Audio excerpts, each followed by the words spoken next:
Most people try growing strawberries once and give up. They plant a few, watch some leaves come up, pick a handful of small or sour berries, and then conclude that strawberries are too tricky, too picky, or just not worth the trouble. Maybe they planted them in a shady corner, forgot to water them during a hot week, or buried the crown too deep without even knowing what a crown was. Whatever the reason, that one disappointing season convinces them that strawberries simply aren't for them. But the truth is very different. Strawberries are actually one of the most generous and productive plants you can grow. When you understand their simple needs and work with their natural habits, they will reward you with bowl after bowl of sweet, juicy fruit month after month.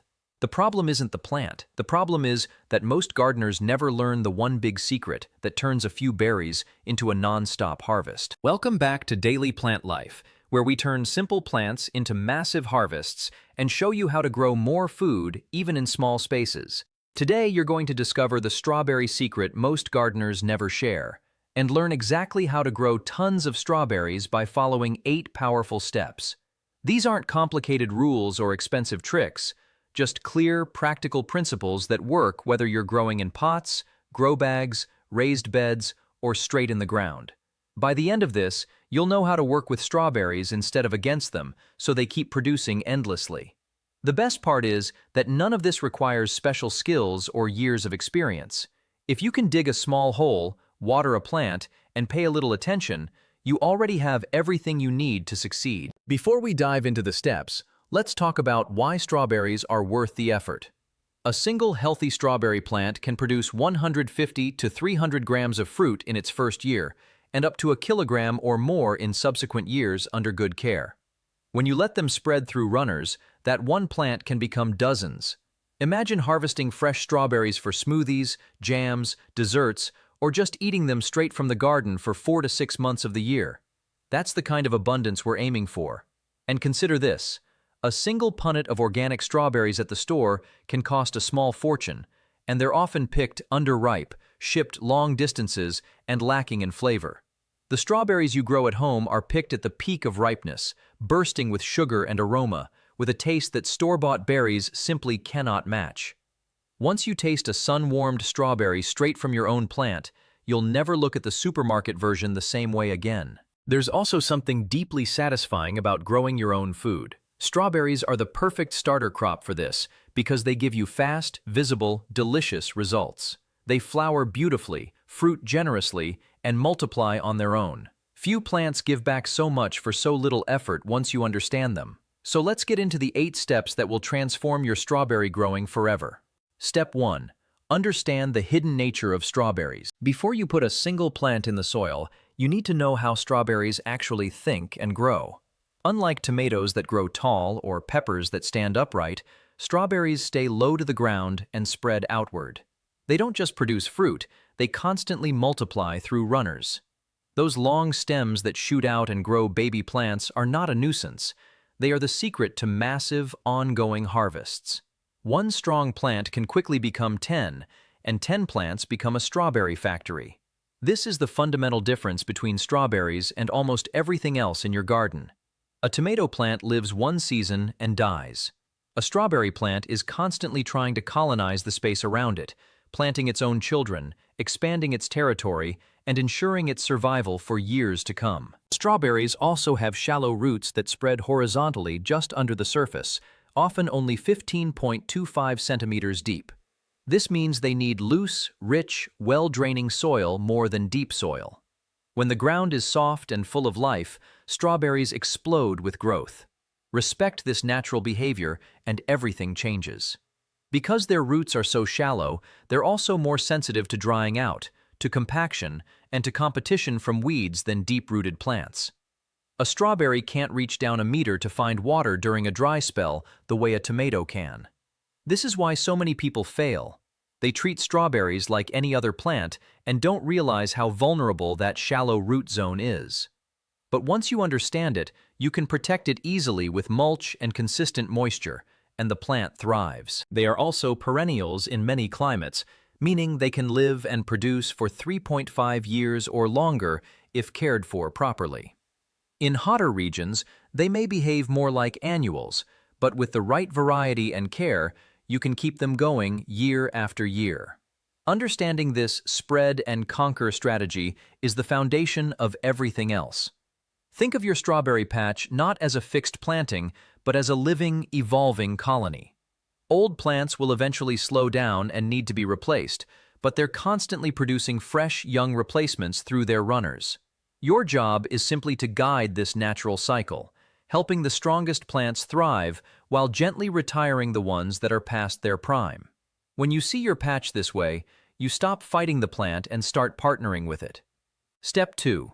Choose the right strawberry variety for non-stop production. Not all strawberries perform the same, and picking the wrong type is one of the fastest ways to limit your harvest. You basically have 3 main types: June-bearing, ever-bearing, and day-neutral. Understanding the differences between these 3 groups is genuinely one of the most important decisions you'll make because it determines the entire rhythm of your harvest. June-bearing types, also called short-day strawberries, give you one big, heavy crop in a short window, usually in late spring or early summer. These are fantastic if you want to make big batches of jam or freeze a lot at once, but they go quiet after that main flush. They tend to produce the largest individual berries and the heaviest single harvest, which is why commercial growers and people who love preserving often prefer them. The downside is obvious. After those 2 or 3 glorious weeks, you're done for the year. If you want a steady supply of fresh berries to snack on all season, June bearers alone will leave you disappointed during the long, quiet months. Ever-bearing varieties produce 2 to 3 smaller crops throughout the season, typically in spring, a light crop in summer, and another in fall. They're a great middle ground, giving you waves of fruit at different points rather than one overwhelming flush. Day-neutral strawberries are the true superstars for continuous harvest. They produce fruit whenever temperatures are between roughly 10 degrees Celsius and 26 degrees Celsius, ignoring day length. This means you can get berries from early summer right up to the first frost in many areas. Day-neutral plants don't care whether the days are long or short. As long as the temperature is comfortable, they keep flowering and fruiting. This makes them the closest thing to a true non-stop strawberry you can find, and they're especially valuable for gardeners who want a handful of fresh berries every few days rather than a single big harvest. For gardeners who want tons of strawberries over time, ever-bearing or day-neutral types like Seascape, Albion, Mara des Bois, Eversweet, or TriStar are usually the smarter choice because they don't stop after one flush. Albion is famous for its disease resistance and large, firm, intensely sweet berries. Seascape performs wonderfully in containers and tolerates a wide range of climates. Mara des Bois is beloved for its incredible aroma and flavor that tastes almost like wild woodland strawberries. The variety you choose can make or break your experience, so it's worth spending a little time picking one suited to your climate and goals rather than just grabbing whatever is cheapest. Always start with healthy plants, or plugs, that have bright green leaves, strong central crowns, and no signs of rot or pests. The crown is the heart of the plant. Treat it well, and the whole plant stays productive. Buy from reputable nurseries or trusted online sources rather than cheap supermarket plants that often carry diseases. A diseased plant doesn't just fail itself, it can spread problems to your entire patch and ruin a whole season of work. Spending a little more on certified disease-free plants from a good nursery is one of the best investments you can make. Inspect the crowns carefully. They should be firm and pale, not soft, brown, or mushy. The roots should be light-colored and fibrous. A strong start with healthy stock sets the stage for everything that follows. Step 3. Create the perfect growing environment. Strawberries are surprisingly adaptable. They thrive in containers, hanging baskets, grow bags, raised beds, vertical towers, or traditional garden rows. What matters most is giving them the conditions they love. This flexibility is one of the reasons strawberries are perfect for people with limited space. You don't need a big backyard to grow a generous crop. A sunny balcony, a few pots on a patio, or even a windowsill planter can produce a steady supply of fruit if you get the basics right. They need loose, well-draining soil that stays moist but never soggy. Their shallow roots hate compaction and waterlogged ground. A good mix is 50 to 60% garden soil or topsoil, 30% compost, and 10 to 20% perlite, vermiculite, or cocoa coir to keep it airy. Aim for a slightly acidic pH between 5.5 and 6.5. This slightly acidic range helps the plant absorb nutrients efficiently. If your soil is too alkaline, you might notice yellowing leaves even when you're feeding the plants well, because the nutrients are locked up and unavailable. A simple soil test kit can save you a lot of guesswork here. If you're growing in heavy clay, raised beds or containers are your friend, because they let you control the soil completely and avoid the drainage nightmares that clay creates. Give each plant enough space, about 25 to 30 centimeters apart in rows or 20 to 25 centimeters in a grid pattern. Good spacing allows air to flow freely and sunlight to reach the leaves and flowers. Crowded plants compete for light and nutrients, stay damp longer after rain, and become breeding grounds for fungal disease. Strawberries need at least 6 hours of direct sun every day, ideally 8 or more. More sun equals more sugar, which equals sweeter, bigger berries. Shade gives you leaves, not fruit. This is one of the single biggest reasons people get sour or tiny strawberries. They planted them somewhere that doesn't get enough light. If your only available spot is partly shaded, choose it carefully to maximize the sunniest hours, and don't expect the same yields as a full sun location. In hot climates, provide afternoon shade to prevent leaf scorch. In cooler climates, use black mulch or grow bags to warm the soil faster in spring. Raised beds and containers warm up quicker and give better drainage, making them ideal for beginners or people with heavy clay soil. The ability to control temperature and drainage is a huge advantage. In spring, warm soil wakes the plants up faster and gets them producing sooner. In the heat of summer, a little afternoon shade or a lighter-colored mulch can keep the root zone cool and prevent the plants from shutting down. Paying attention to these small environmental tweaks throughout the year keeps your plants comfortable and productive when others are struggling.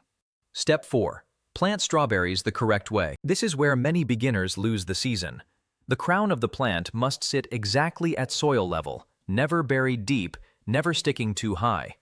Buried crowns rot, exposed crowns dry out and die. This single detail trips up more first-time growers than almost anything else. The crown is that thick, central part where the leaves emerge and the roots descend. If you bury it, moisture collects around it and it rots away. If you plant it too high with the roots exposed, it dries out and the plant fails. Getting this exactly right is simple once you know what to look for, but it's absolutely critical. Dig a hole wide enough for the roots to spread naturally. Make a small mound in the center, spread the roots over it, and set the crown right at the soil line. Backfill gently and firm the soil without compacting it too much. Water deeply right after planting so the soil settles around the roots. That little mound in the center of the hole is a clever trick. It lets the roots fan out and downward naturally instead of bunching up in a tangled clump. Spreading the roots this way helps the plant establish faster and access more soil. Take your time with this step. A few extra seconds of care during planting pays off in months of better growth. After planting, the plant first focuses on building strong roots. Be patient here. Even if top growth looks slow for the first couple of weeks, the foundation is forming, and that foundation decides how heavy your future harvests will be. Many beginners panic during this quiet period, thinking something is wrong, and start over-fertilizing or over-watering in an attempt to force growth. Resist that urge. The plant is doing exactly what it should, investing energy below the surface where you can't see it. Trust the process. Keep the soil evenly moist, and the visible growth will come on strong once the root system is ready to support it. For containers, use pots at least 15 to 20 centimeters deep and wide per plant. Grow bags are excellent because they promote air pruning of roots and prevent circling. Hanging baskets work well for ever-bearing types and save ground space. Hanging baskets have a bonus advantage too. They keep the fruit off the ground and away from slugs, and the trailing berries are easy to spot and pick. Vertical strawberry towers take this idea even further, letting you grow a dozen or more plants in the footprint of a single pot, perfect for balconies and small patios. Whatever container you choose, make sure it has good drainage holes, because waterlogged roots are a death sentence for these moisture-sensitive plants. Step 5. Feed strawberries for continuous heavy production. Strawberries are hungry plants. They grow fast, flower often, and keep setting fruit. They need steady nutrition to stay productive. Think about how much work a day-neutral strawberry plant is doing, producing flowers, swelling fruit, growing leaves, and sending out runners all at the same time, for months on end. That level of output demands consistent fuel. A strawberry that runs out of nutrients will slow its fruiting, shrink its berries, and become more vulnerable to pests and disease. Early in the season, a bit more nitrogen helps build healthy leaves and strong plants. Once flowering starts, shift toward potassium and phosphorus to support big, sweet berries and strong roots.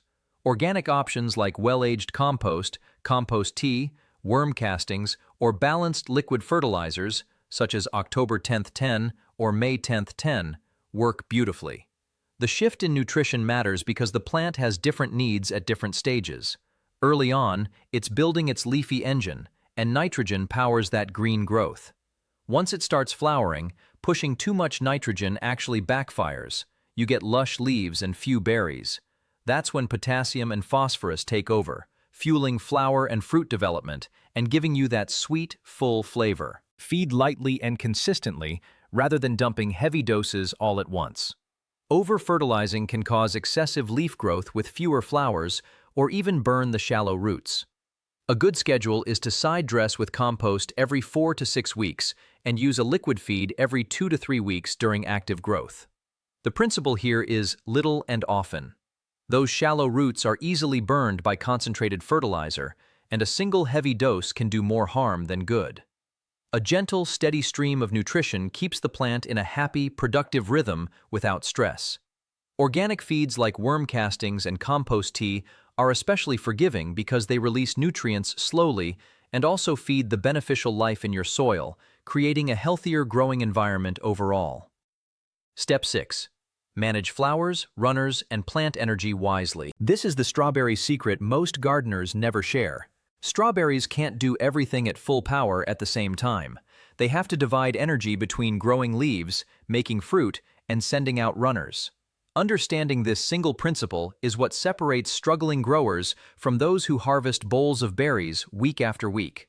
Every strawberry plant has a limited budget of energy, and how you direct that energy determines whether you get a few small fruits or an abundant, sustained harvest. In the first year, or the first few weeks after planting, many experienced growers remove the first set of flowers so the plant can focus on building a strong root system and big, healthy leaves. It feels counterintuitive. You want berries right away, but it leads to much heavier crops later in the season and stronger plants for next year. This is genuinely hard to do emotionally. You've waited for those first flowers, you can almost taste the berries, and now someone is telling you to pinch them off. But this small sacrifice pays enormous dividends.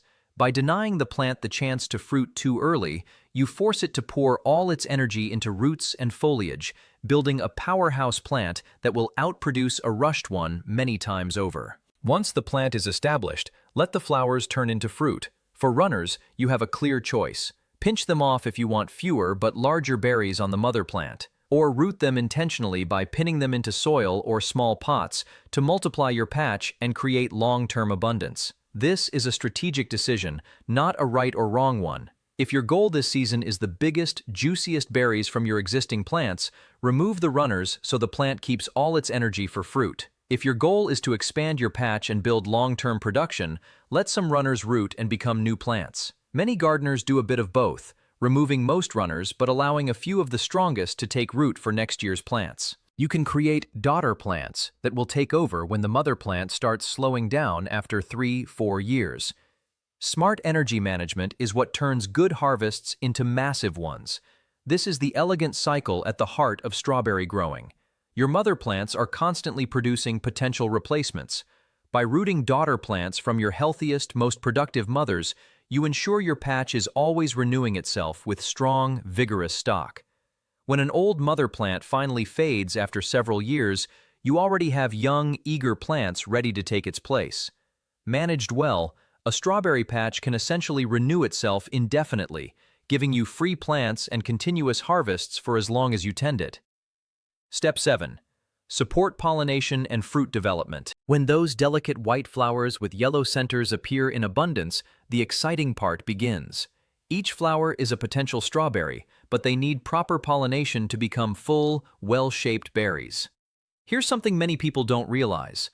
Poor pollination is one of the main reasons strawberries come out small, lumpy, or misshapen.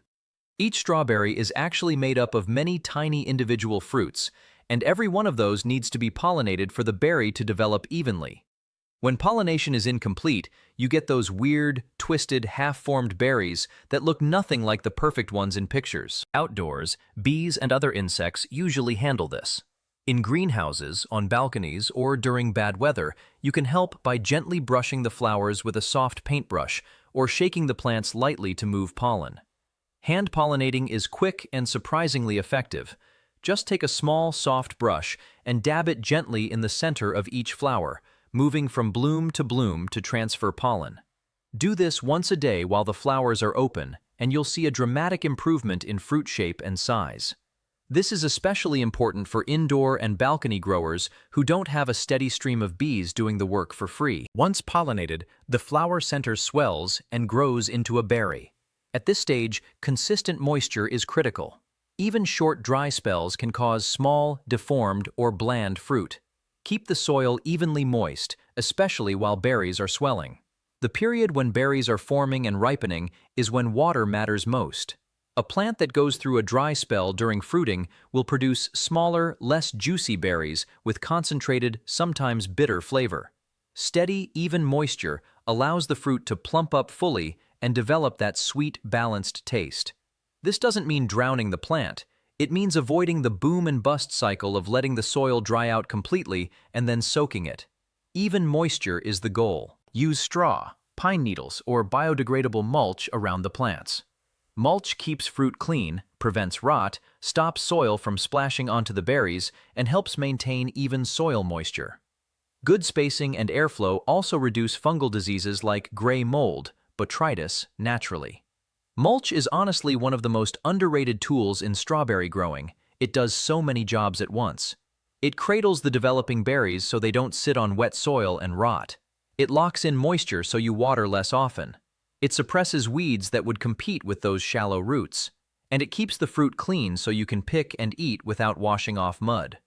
The word strawberry itself may even come from the old practice of mulching the plants with straw.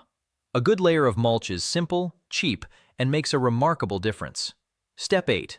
Harvest properly and keep the cycle going endlessly. Harvesting strawberries should feel like a celebration, not the end of the season. Pick early in the morning when the berries are cool and firm. Use scissors or pinch the stem cleanly instead of pulling. Gentle harvesting keeps the plant strong and signals it to produce more flowers. Morning-picked berries last longer and taste better because they haven't been sitting in the heat of the day. Pulling a berry off can damage the plant and tear the stem, so always snip or pinch the stem just above the fruit, leaving the little green cap intact.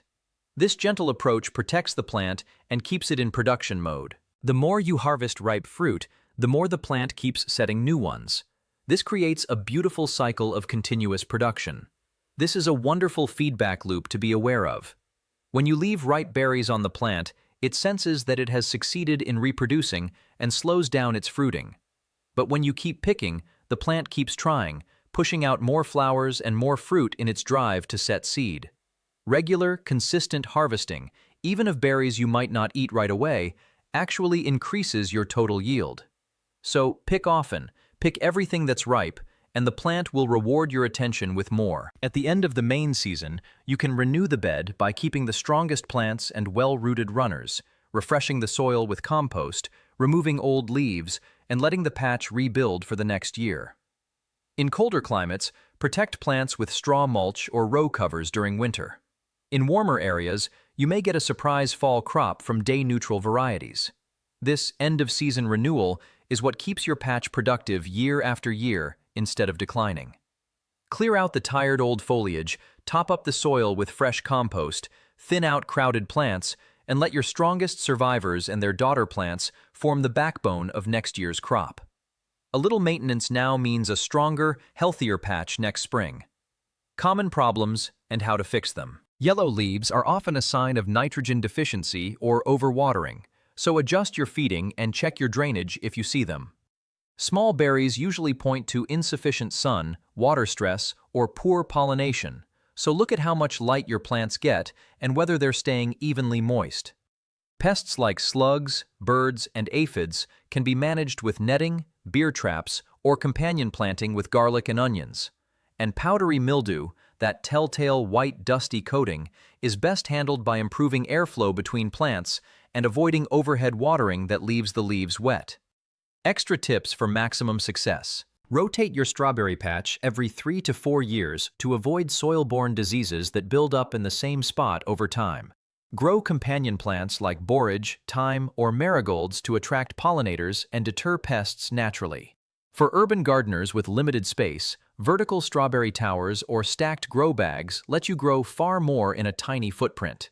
And when the harvest is abundant, preserve it by freezing whole berries on trays before bagging them, making jam, or dehydrating them for long-term storage so nothing goes to waste. That is the strawberry secret most gardeners never share, working with the plant's natural desire to spread and multiply instead of fighting it. When you follow these 8 steps with patience and consistency, strawberries stop being difficult and start becoming one of the most rewarding crops in your garden. Everything comes back to that one core idea: strawberries want to grow, spread, and produce. Your job isn't to force them, but to guide them, removing obstacles and giving them what they need at each stage. Do that, and the abundance follows naturally. Whether you have a backyard, a balcony, a tiny terrace, or just a few sunny pots, you can grow far more strawberries than you ever thought possible. Many gardeners who apply these principles report harvesting 5 to 10 times more fruit than their first attempt. The difference between a frustrated beginner and a successful grower usually isn't talent or a green thumb. It's simply understanding these few key principles and applying them consistently. You now have that understanding, and the results will speak for themselves. If you enjoyed this detailed guide and want more simple, proven methods to grow bigger harvests in small spaces, make sure you like this video, subscribe to Daily Plant Life, and turn on notifications so you never miss what's coming next. Drop a comment below. What's your biggest strawberry challenge right now? I read every comment and try to help. Thank you for growing with me today. As always, happy planting, and may your strawberries be sweet and endless.